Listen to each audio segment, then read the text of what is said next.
अस्सलाम वालेकुम रहमतुल्लाहि व बरकातहू।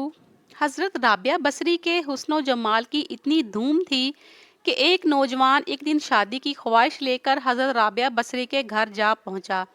इब्तिदा में हज़रत राबिया बसरी के हुस्न जमाल की धूम मची हुई थी, मगर जवानी के शब रोज़ उन्होंने याद इलाही में गुजार दिए।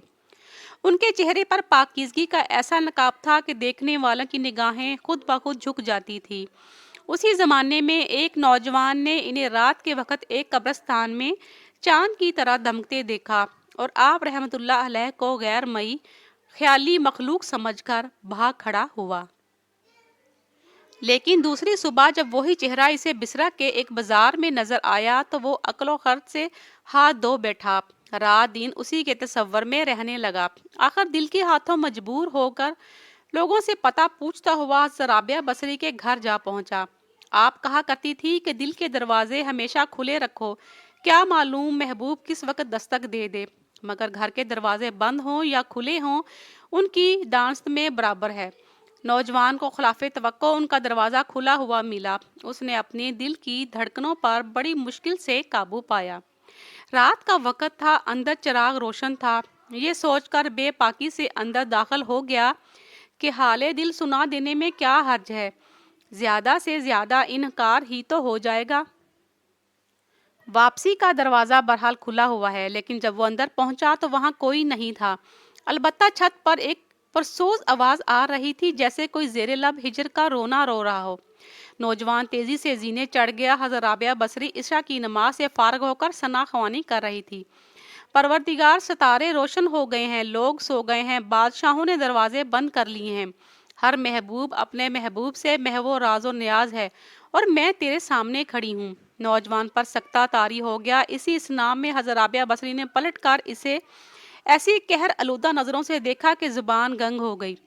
राबिया ने इसके करीब आकर पूछा, क्या तुम मुझसे शादी की दरख्वास्त करने आए हो? नौजवान ने लरजते हुए हाथ से अपनी जुबान की तरफ इशारा किया कि वो बोल नहीं सकता। हज़रत राबिया बसरी ने कहा, इससे पहले कि जुबान की तरह तेरा दिल भी चुप हो जाए, तू जिस रास्ते से आया है उसी रास्ते से लौट जा। नौजवान सिर्फ आंखों से इल्तिजा कर सकता था कि नेक खतून, मेरी गोई मुझे वापस दे दे। मैं तेरे मर्तबे से वापस नहीं था, मुझसे गलती हुई है, मुझे माफ़ कर दे। ला इल्मी हमेशा काबिल माफ़ी होती है। इसके खामोश आंसुओं के जवाब में हज़रत राबिया बसरी ने कहा, नौजवान, तूने अगर मुझसे कोई ज्यादती की होती तो मैं तुझे यकीनन माफ़ कर देती।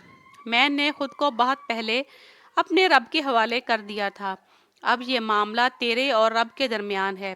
माफ़ी मांगना है तो इससे मांग। तू सदके दिल से तौबा करने का इरादा कर तो शायद तौबा की खातिर तेरी जुबान खुल जाए। ये कहकर वो नमाज के लिए खड़ी हो गई। नौजवान भी बेख्तियार सजदे में गिर गया और रो रहा था।